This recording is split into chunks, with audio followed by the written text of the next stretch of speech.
wabarakatuh. Baik anak-anakku, kita jumpa lagi bersama Pak Guru dalam pembelajaran sains. Mari kita buka dulu dengan bacaan basmalah. Bismillahirrahmanirrahim.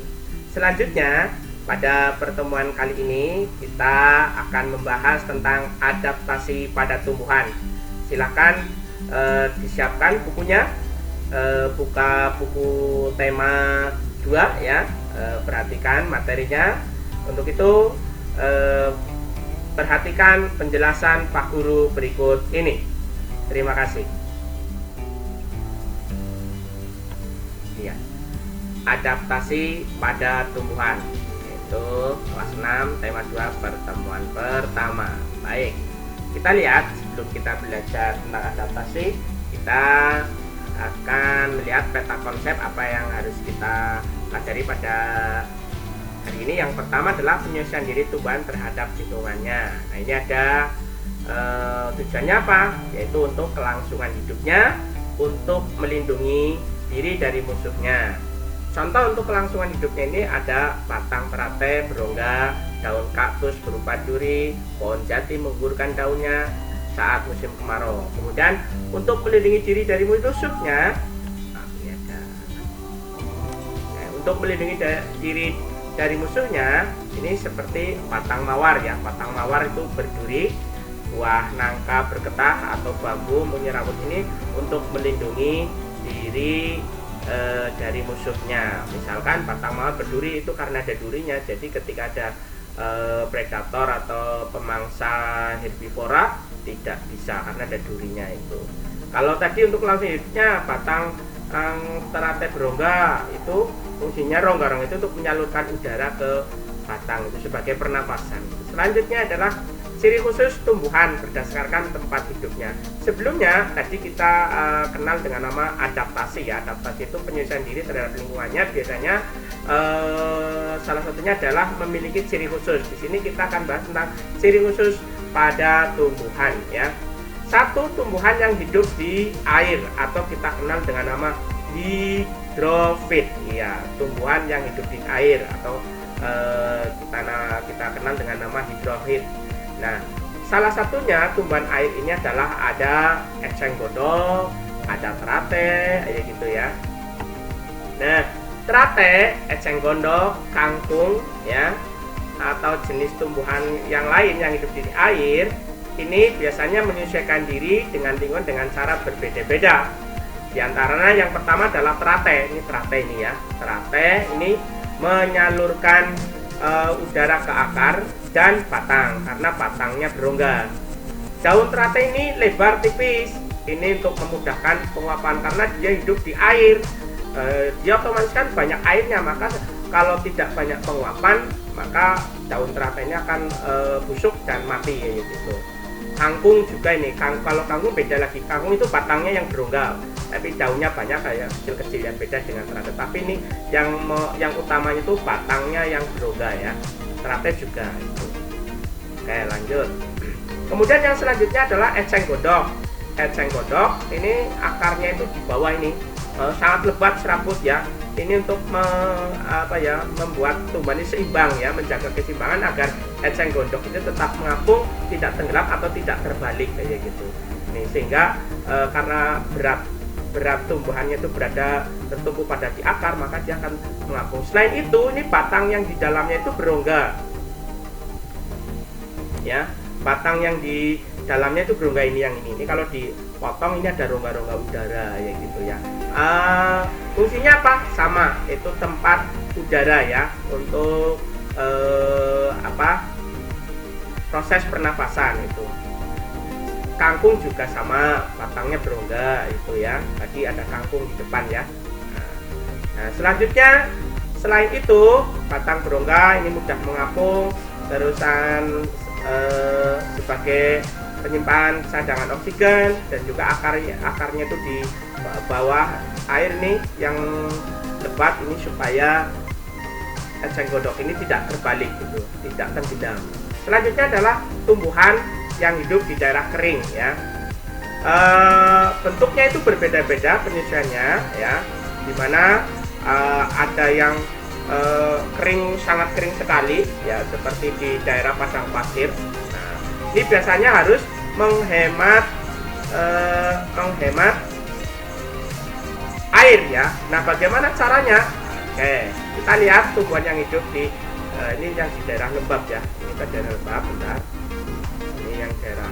Nah, ini cara menghemat air salah satunya yang di daerah yang kering ini dengan cara mengurangi penguapan. Nah, ya, di daerah kering itu biasanya ada dua musim, musim kemarau dan musim hujan ya. Nah, ketika musim kemarau mereka akan menghemat air. Caranya untuk mengurangi penguapan dengan cara menggugurkan daunnya seperti ini nih, pohon jati ya. Pohon jati itu menyesuaikan diri dengan menggugurkan daunnya pada musim kemarau. Ada jati, ada mahoni kayak gitu. Terusan randu, kedondong, karet itu ketika musim kemarau dia akan menggugurkan daunnya untuk mengurangi penguapan yang berlebih pada pada tumbuhan tersebut biar tetap hidup kayak gitu. Nah, yang tadi yang di atas ini adalah tumbuh-tumbuhan yang hidup di daerah lembab ya. Lembab atau kita kenal dengan nama hygrofit ya.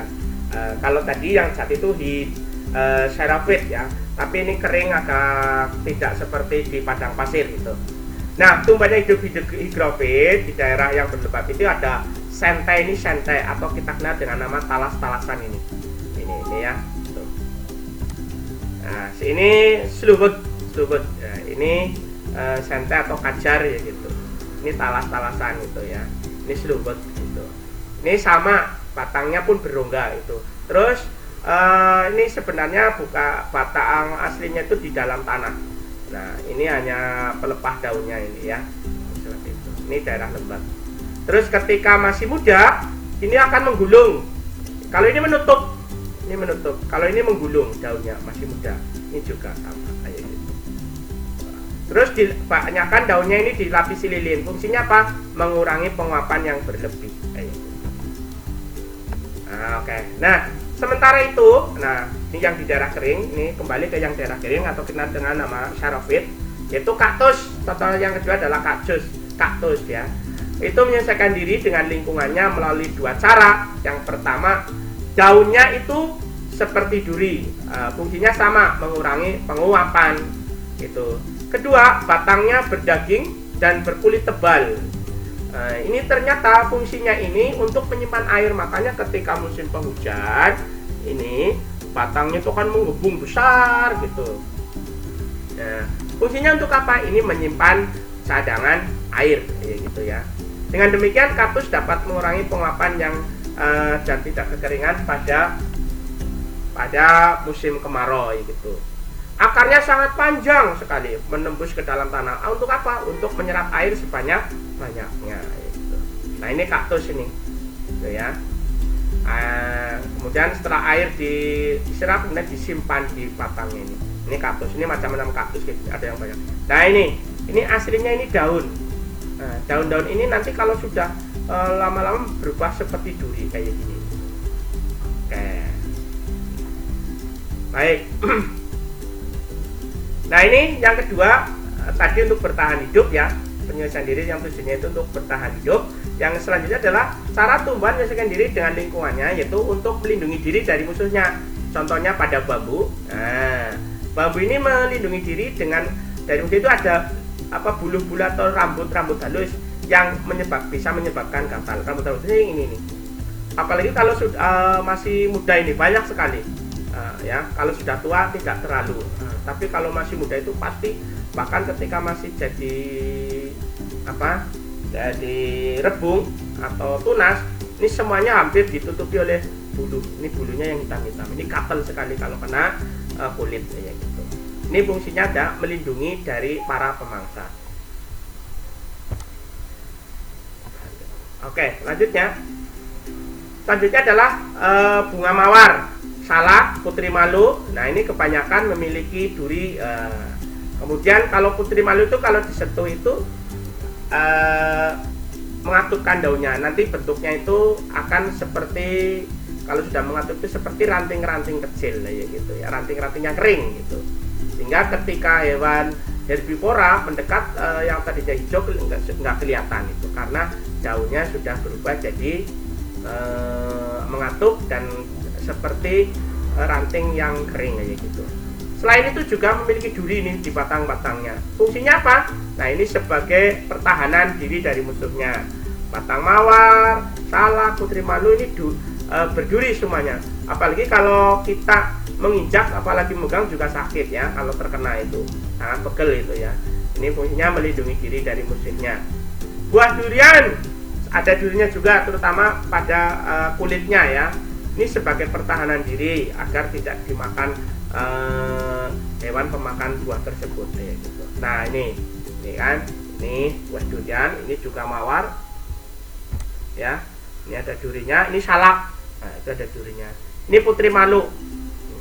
Namanya kayak gini. Oke, lanjut. Selain itu ada buah belimbing ya. Rasa ini ketika muda terasa pahit, sepet. Pohon nangka, karet, kamboja, kemudian pepaya ini mengeluarkan getah. Getah ini sangat lengket sehingga ketika hewan lain memakan daun ataupun memakan batangnya, ini akan terkena getah. Getahnya sangat lengket. Nah, ya, memiliki getah. Nah, kalau ini tadi buahnya sangat pahit ketika masih muda, bimbing. Kalau ini memiliki getah. Nah, nangka ini ya, ini semboja, ini karet, ini ada getahnya. Oke. Nah, selanjutnya agar kita itu bisa paham, ini ada sebuah nyanyian ya tentang ciri khusus ya. Ini kalau ini yang pada hewan ya, hanya hewan, ini nggak usah pada hewan nanti aja. Nah, ini pada tumbuhan nih. Lagunya seperti lihat kebunku ya. Ciri-ciri khusus ada pada tumbuhan lebar dan tipis, cepat penguapan, batang berongga untuk salur oksigen. Itulah dia ciri khusus terate, mengapung di air, batang berongga, tidak terbalik, jaga keseimbangan, akar serabut, itulah fungsinya, itulah dia, eceng godok namanya. Nah, akar tunjang untuk menahan ombak, bantu pernafasan, itulah fungsinya, runcing dan berakar, itulah buahnya, tumbuhan bako, itulah namanya, semar sama Venus, pemakan serangga, memiliki nektar untuk narik serangga, Raffles bunga bangkai untuk narik serangga, untuk membantu proses penyerbukan. Nah, daun bentuk duri, batang tebal lilin, untuk mengurangi proses penguapan, batang menggembung untuk simpan air. Itulah dia ciri pada kaktus, menggugurkan daun pada pohon jati, menggulungkan daun pada jagung padi, proses penguapan untuk dikurangi pada musim panas untuk penyucian diri. Mawar salak malu, batangnya berduri, sawo pepaya karet, kulitnya bergetah, kecubung jarak, buahnya beracun, digunakan sebagai pelindungan diri. Nah, itu lagu gubahan lihat kebunku yang dimasukkan untuk menghafalkan ciri-ciri khusus pada tumbuhan.